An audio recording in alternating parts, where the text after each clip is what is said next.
எங்கிலும் இருந்து இந்த நிகழ்வை பார்த்து கொண்டிருக்கின்ற சன் தொலைக்காட்சி நேயர்களுக்கு அன்பின் வணக்கம்.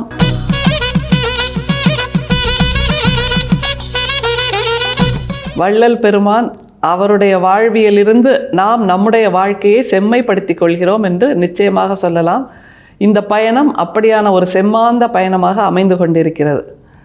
இன்றைக்கி ஒரு பாடல், அதில் என்ன வித்தியாசம் அல்ல ஆச்சரியம் அப்படின்னா, பொதுவாக நம்முடைய வள்ளல் பெருமான் தன்னை கடையேனுக்கும் கடையேன் அப்படின்னு தானே சொல்லி நம்ம பார்த்துருக்கோம். ஆனால் இந்த ஒரு பாடலில் தான் நான் மற்றவங்க மாதிரி இல்லை, நான் உயர்ந்தவன் அப்படிங்கிற ஒரு தொனியில் வார்த்தைகளை பயன்படுத்துகிறார்.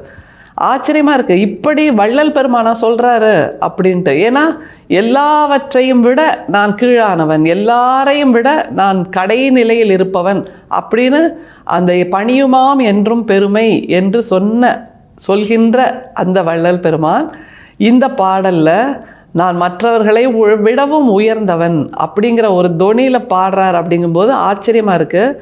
ஆனால் அவர் பாடுவது என்பது மிகச்சரி அப்படிங்கிறத நாம் ஒத்துக்க தான் வேணும். ஏன்னா அவருடைய வாழ்க்கை பயணம் இந்த பாடல் 6ஆம் திருமுறையில் வருது. அப்படின்னா அந்த முதல் திருமுறையிலிருந்து 5ஆம் திருமுறை வரைக்கும் அவர் செய்த அந்த வாழ்க்கை பயணம், அவர் தேடிய தேடல், அவர் எப்படியெல்லாம் அனுபவங்களை பெற்றார், அந்த அனுபவங்களிலிருந்து எப்படி தன்னுடைய மனசை தங்கமாக மாற்றிக்கொண்டார், இது எல்லாம் நமக்கு தெரியும்.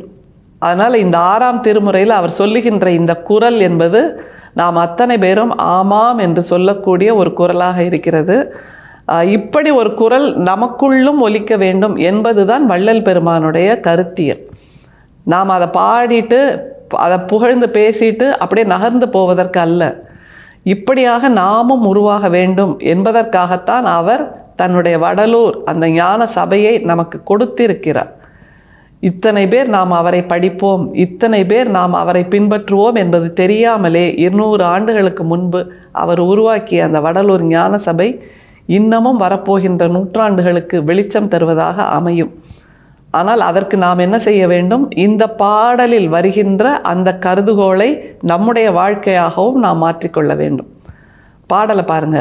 நோவாது நோன்பு எனைப்போல் நோற்றவரும், எஞ்ஞான்றும் சாவா வரம் எனைப்போல் சார்ந்தவரும், தேவா நின் பேரருளை என்போல பெற்றவரும், எவ்வுலகில் யார் உளர் நீ சற்றே அறை, சன்மார்க்க உலகின் ஒருமை நிலை அப்படிங்கிற அந்த பகுதியில் 6ஆம் திருமுறையில் 5624வது பாடலா இது இருக்கு. என்னை போல் தவம் செய்தவர்கள், என்னை போல் உன் அருளை பெற்றவர்கள் வேற யாராவது இருக்காங்களா? நீ எனக்கு சொல்லு அதை அப்படின்னு இந்த வெண்பாவில் நம்முடைய வள்ளல் பெருமான் கேட்கிறார். அப்படின்னா அவர் என்ன தவம் செய்தார்? அது ஒரு கேள்வி வருது இல்லை? அப்படி தவம் செய்து அருளை பெறுவதற்கு அவர் என்ன முயற்சிகள் செய்தார்? அதுவும் ஒரு கேள்வியாக இருக்குது. அப்படின்னா அதைத்தான் நாம் கண்டுபிடிக்க வேண்டும். இந்த 4 வரிக்குள்ள அவர் தன்னுடைய வாழ்வியலை ஒரு சின்ன உள்ளங்கையில் ஒரு சொட்டு தேன் கொண்டு வந்து வச்சா எப்படி இருக்கும் அந்த மாதிரி கொடுக்க ஒரு சொட்டு தேனாக தன்னுடைய வாழ்வியலை 4 வரிகளுக்குள் சுருக்கி விட்டார் நம்முடைய வள்ளல் பெருமான்.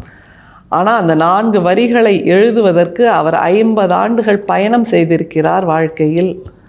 அதுதான் நாம் உணர வேண்டியது. அந்த 4 வரிக்குள்ளே நாமளும் இப்போ பயணம் செய்யலாம். பாருங்க. நோவாது நோன்பு எனைப்போல் நோற்றவரும், யாரை மாதிரியும் நான் நோன்பு நோக்கலை, அது என்னோடது ரொம்ப வித்தியாசமானது அப்படின்னு அவர் கரெக்டாக சொல்கிறார். ஏன்னா மற்றவர்கள் எல்லாம் கட்டுச்சோறுன்னு நம்ம நிறைய முறை சொல்லியிருக்கோம். தலைமுறை தலைமுறையாக நூற்றாண்டாக ஒருவரிடமிருந்து ஒருவர் ரிலே ரேஸ் மாதிரி கையில் கொடுத்து அதை அப்படியே கட்டுச்சோறாக கொண்டு வந்தவர்கள் தான் நிறைய பேர் இருக்கிறார்களே தவிர, எனக்கு அது வேண்டாம், நான் வேறு பாதையில் பயணிக்கிறேன், எனக்கு அந்த ரிலே ரேஸ் வேண்டாம், என்னோட பாதை தனி என்று ஒற்றையடி பாதையாக இருந்தாலும் தனக்கான பாதையை போட்டு கொண்டார் இல்லையா? அதைத்தான் தவம் என்று சொல்கிறார். நோவாது என்னை போல் நோற்றவரும்.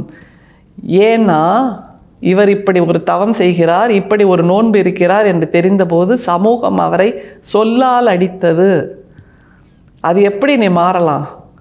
இது நாள் வரைக்கும் இருக்கின்ற சமூகம் இப்படித்தானே இருக்கிறது, அப்படின்னா நீயும் அந்த பாதையில் தான் போகணும் அப்படின்று அந்த சமூகம் அவரை விரட்டியது, சொல்லால் அடித்தது, இல்லாததும் பொல்லாததும் சொன்னது. அது எல்லாவற்றையும் அமைதியாக உள்வாங்கி ஜீரணித்து அதுவும் ஒரு தவம்தான் என்று நம்முடைய வள்ளல் பெருமான் சொல்கிறார்.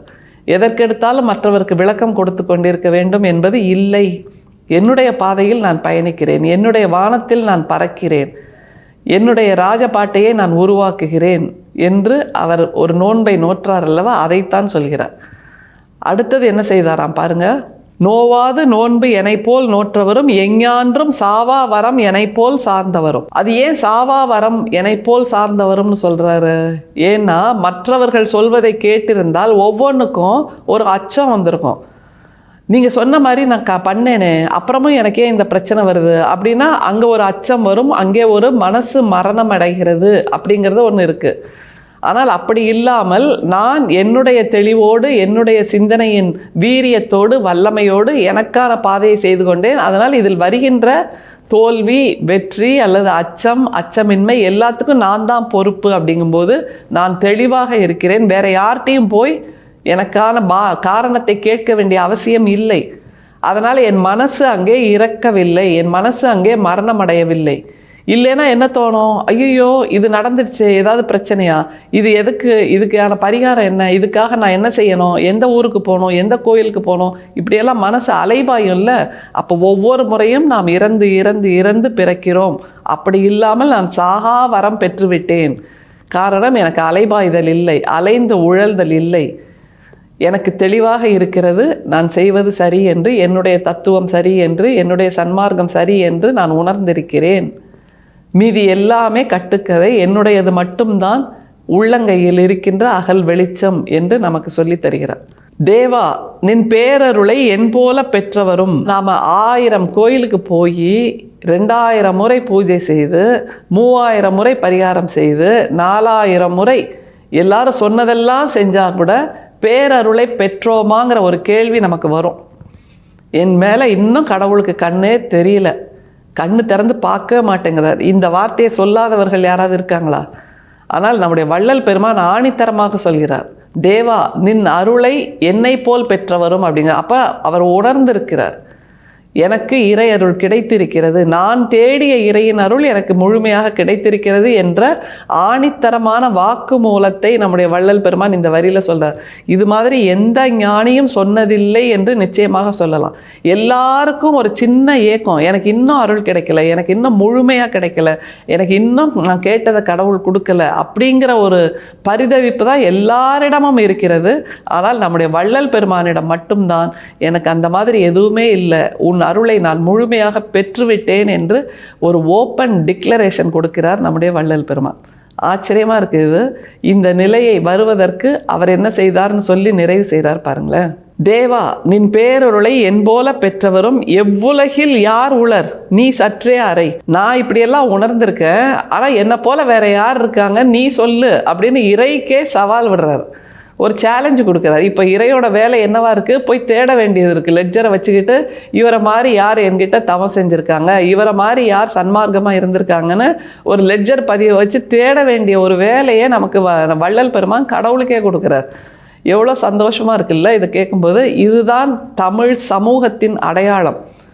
இறையை புகழ்ந்தேத்துவது மட்டுமல்ல, இறை இல்லை என்று சொல்வது அந்த நாத்திகமும் தமிழ் சமூகத்தின் அடையாளம்தான். இறைக்கே வேலையை கொடுப்பது தமிழ் சமூகத்தின் அடையாளம்தான். அதனால்தான் தமிழ் சமூகத்தை புரிந்து கொள்வது என்பது அப்படிப்பட்ட பக்குவமான மனநிலையில் இருப்பவர்களுக்கு மட்டும்தான் சாத்தியம் என்பதை நம்முடைய வள்ளல் பெருமானின் இந்த பாடல் ஆணித்தரமாக உணர்த்துகிறது. இவ்வளோ அழகான பயணம் இல்லை, இந்த பயணத்தை நாமும் கை கொள்ள வேண்டும். நாமும் இப்படியாக ஒரு வேலையை இறைக்கு கொடுக்க வேண்டும். கொடுப்பதற்கு என்ன செய்ய வேண்டும்?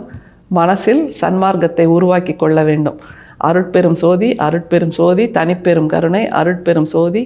மீண்டும் சந்திப்போம். நன்றி, வணக்கம்.